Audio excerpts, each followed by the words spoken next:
नमस्कार दोस्तों, मैं श्वेताब कुमार आप सभी का आपके अपने YouTube चैनल लॉकुल पर बहुत बहुत स्वागत करता हूँ। आज के सेशन में हम लोग समझेंगे what actually the anti defection law is. क्या होता है यह एंटी डिफेक्शन लॉ, जिसे हम दल बदल कानून के नाम से भी जानते हैं। है क्या यह दल बदल कानून? सारी बातों को इन शॉर्ट हम लोग आज के सेशन में समझेंगे। पहले कुछ चीजें हैं, उससे हम लोग समझ लेते हैं। ठीक है, दल बदल विरोधी कानून, एंटी डिफेक्शन लॉ। ठीक है, तो अगर मैं बात करूं तो कानून का नाम है आपका एंटी डिफेक्शन लॉ। ठीक है, यह कानून अस्तित्व में कब आया, है ना, और इसकी आवश्यकता क्यों पड़ी? देखिए, आवश्यकता सीधी सी बात है कि दल बदल, नाम से ही लगता है, दल बदल विरोध कानून। अब होता क्या था कि लोग किसी पार्टी के सिंबल से या फिर निर्दलीय चुनाव जीत कर जाते थे, और बाद में क्या होता था, वह किसी दूसरी पार्टी को ज्वाइन कर लेते थे, सांसद या फिर विधायक रहते हुए। तो इससे क्या होता था, पूरा जो स्ट्रक्चर है, पॉलिटिकल स्ट्रक्चर है और जो गवर्नेंस है, वह बहुत हद तक प्रभावित होता था। इसीलिए यह कानून बनाया गया, एंटी डिफेक्शन लॉ। पहली बात, ठीक है। अब यह कानून मूल संविधान में नहीं था। जब हमारा संविधान बनकर तैयार हुआ था तो मूल संविधान में नहीं था। ठीक है, क्योंकि जब हमारा संविधान बनकर तैयार हुआ था तो कुल उसमें कितनी अनुसूची थी? तो 8th शेड्यूल था, है ना। 8th शेड्यूल था, 8वीं अनुसूची तक हमारे संविधान में जगह दिया गया था।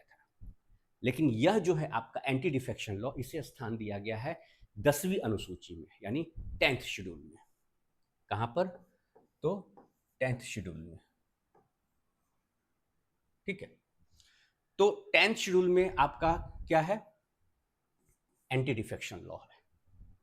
ठीक है, अब मैं आपको बताता हूं, चीजों को आराम से समझिएगा, क्योंकि ये सेशन जो है ना, ये आपके बहुत ज़्यादा काम का है। तो चीज़ों को एकदम इत्मीनान से देखना है। तो एंटी डिफेक्शन लॉ तो आपको समझ में आ गया कि यह दल बदल विरोध कानून है।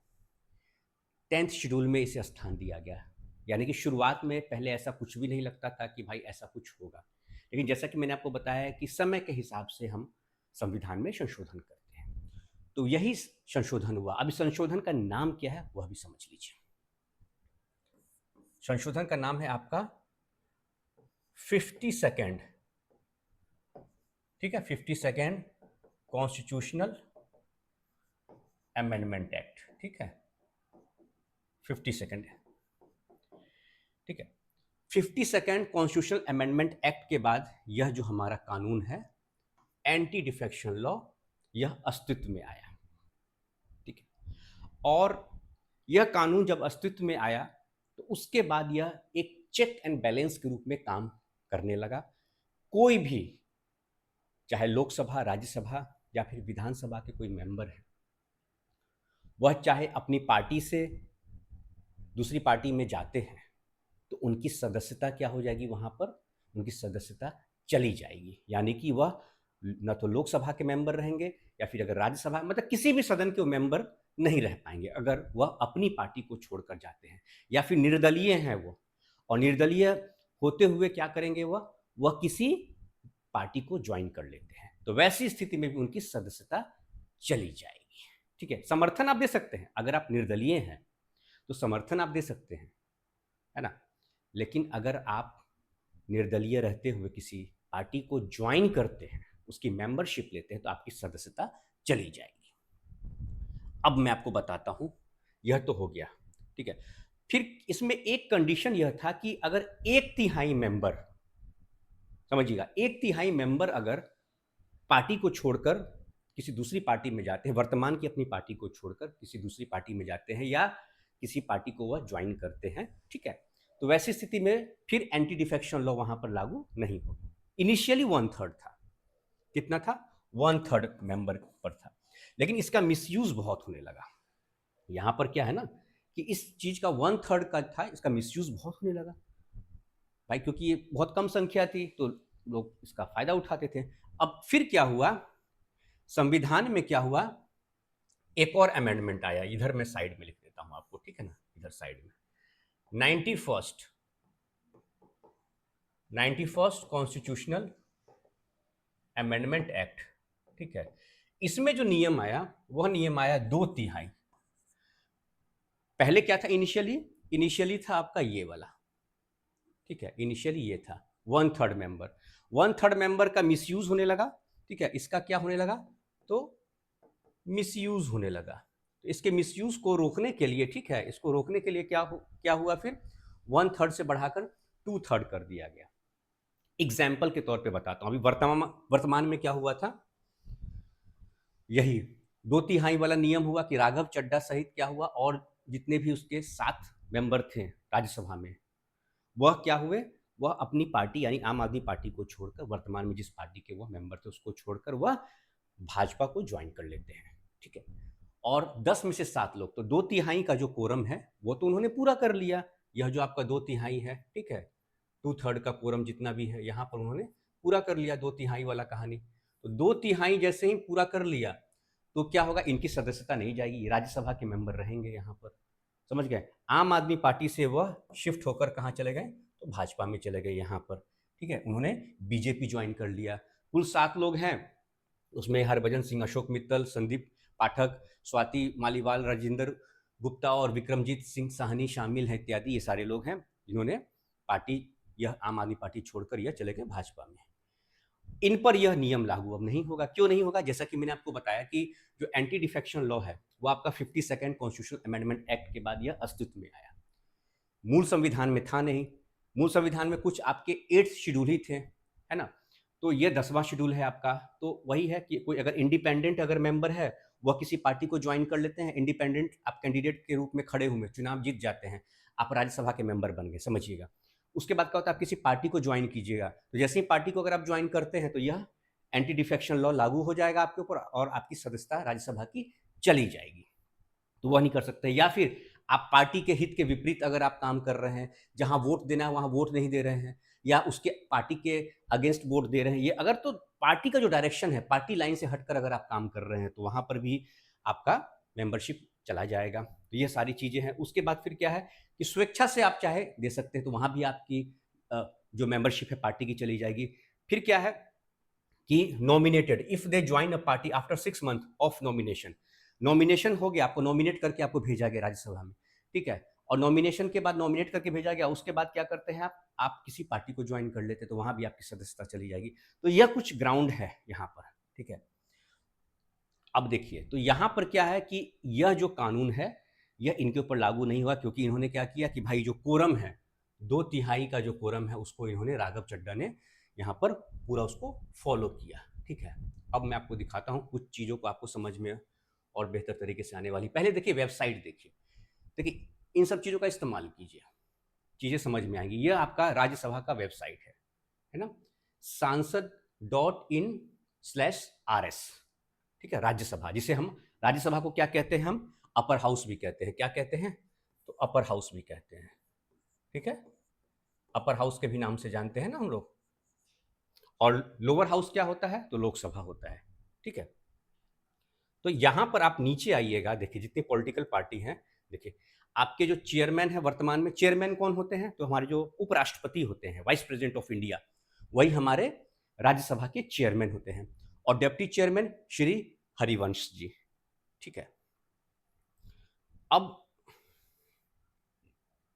देखिए जितनी पार्टियां हैं ना, उनका रिप्रेजेंटेशन देखिए, देख रहे हैं ना, राज्यसभा में हर पार्टी के कितने कितने यहाँ पर उनके मेंबर्स हैं। आप देखिए बीजेपी को देखिए 106, फिर इंडियन नेशनल कांग्रेस के 29। अब आम आदमी पार्टी यहाँ पर आते हैं, अभी 10 दिखा रहे हैं। इसी 10 में से क्या हुआ, स्प्लिट होकर, अलग होकर कितने लोग बाहर चले गए, तो 7 लोग। तो यहां पर इन्होंने क्या किया, 2/3 का जो आंकड़ा है उन्होंने पूरा कर लिया। तो राघव चड्ढा सहित जितने भी आम आदमी पार्टी के मेंबर जो थे, जो राज्यसभा में उसके मेंबर थे, ठीक है, तो पार्टी रिप्रेजेंट कौन सी करते थे, आम आदमी पार्टी को रिप्रेजेंट करते थे। तो आम आदमी पार्टी से वो अब बीजेपी में जाते हैं। तो उनकी जो सदस्यता है, किस चीज की सदस्यता?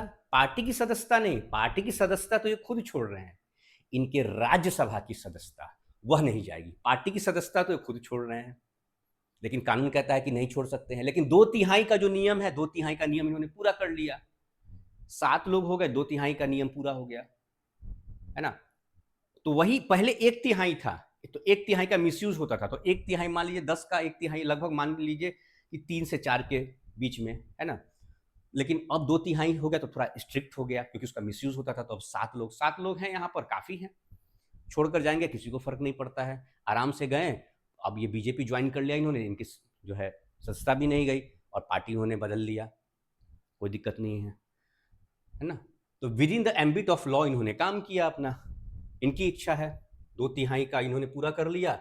ये पूरा कोरम, ये देखिए, ये बीजेपी का पूरा आंकड़ा दिख रहा है यहाँ पर, देख रहे हैं, ये पूरा आंकड़ा जो है इधर से लेके ये पूरा बीजेपी का है। टोटल जो है 106 यहाँ पर इनके मेंबर हैं, ठीक है, राज्यसभा के सदस्य हैं इनकी पार्टी के लोग। तो ऐसे आप चीज़ों को थोड़ा समझिएगा ना, तो थोड़ा वेबसाइट पर जाइए, चीज़ें समझ में आएंगी, तो थोड़ा बेहतर रहता है, प्रॉपर विजुअलाइजेशन होता है। तो यही दल बदल कानून है, ठीक है। इसमें है कि अयोग्यता का आधार यह है कि यदि कोई सदस्य स्वेच्छा से अपनी पार्टी की सदस्यता छोड़ता, स्वेच्छा से छोड़ते तब तो कोई बात ही नहीं भाई, अपनी इच्छा है भी, हमें पार्टी में नहीं रहना, अब राजनीति हमें करनी नहीं है तो कोई बात नहीं है। या फिर पार्टी आदेश के विरुद्ध मतदान करते हैं या वोटिंग से अनुपस्थित रहते हैं तो उसे अयोग्य पार्टी भाई कर सकती है। यहाँ पर फिर अपवाद है कि यदि किसी पार्टी के कम से कम, वही 2/3 सदस्य वाली बात है, यहाँ पे 2/3 सदस्य वाला नियम लागू हुआ, तो ये सारी चीज़ें यहाँ पर क्या हुआ कि इनकी सदस्यता जो है बरकरार रही, एज इट इज़ रही यहाँ पर। तो इस तरीके से जब चीज़ों को समझिएगा और प्रॉपर तरीके से आप चीज़ों को स्क्रॉल कीजिएगा और चीज़ें आपको प्रॉपर विजुलाइज होंगी, तब कोई भी कॉन्सेप्ट या कोई भी टर्म समझ में आएगा। तो आज हमने क्या क्या समझा? एंटी डिफेक्शन लॉ कब यह अस्तित्व में आया? तो यह 52nd कॉन्स्टिट्यूशनल अमेंडमेंट एक्ट के बाद यह अस्तित्व में आया। इसका उद्देश्य क्या है? तो वही दल बदल, जो इधर नेता मौका देखकर इस पार्टी से उस पार्टी जाते हैं, इसको एक टर्म भी दिया गया, आया राम गया राम, है ना, इस नाम से भी यह फेमस हो गया था। तो इसको चेक एंड बैलेंस और कंट्रोल करने के लिए, जो मिसयूज हो रहा था, है ना, उसको कंट्रोल करने के लिए ये एंटी डिफेक्शन लॉ को लाया गया। 10वीं अनुसूची के माध्यम से, 10th शेड्यूल के माध्यम से इसको लागू किया गया, ठीक है। तो पहले इनिशियली क्या था, 1/3 अगर कोई जाते हैं, उस किसी पार्टी के सदस्य किसी दूसरी पार्टी की सदस्यता को ग्रहण करते हैं, ज्वाइन करते हैं, तब यह एंटी डिफेक्शन लॉ लागू नहीं होगा। लेकिन इसका मिसयूज होने लगा, तो उसको मिसयूज को कंट्रोल करने के लिए 1/3 से बढ़ाकर 2/3 कर दिया गया। अब 2/3, अब है कि भाई 1/3 नहीं, 1/3 का मिसयूज हो रहा है तो 2/3 मेंबर चाहिए।